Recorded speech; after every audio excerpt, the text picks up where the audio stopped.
আজ আমরা বিশেষভাবে সৌভাগ্যবান এবং সম্মানিত যে বাংলাদেশের 3 বারের নির্বাচিত প্রধানমন্ত্রী বীর মুক্তিযোদ্ধা শহীদ রাষ্ট্রপতি জিয়াউর রহমানের স্ত্রী বেগম খালেদা জিয়া আজ এখানে আমাদের মধ্যে উপস্থিত আছেন।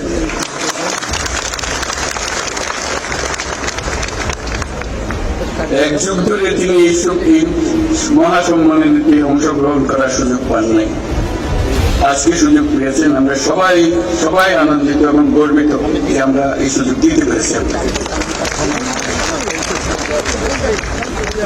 শারীরিক অসুস্থতা সত্ত্বেও এই বিশেষ দিবসে সবার সঙ্গে শরীর খাওয়ার জন্য আপনাকে আবারও ধন্যবাদ। আমরা তার আশু রোগমুক্তি কামনা করছি এবং এই অনুষ্ঠানে বিশেষভাবে স্বাগত জানাচ্ছি।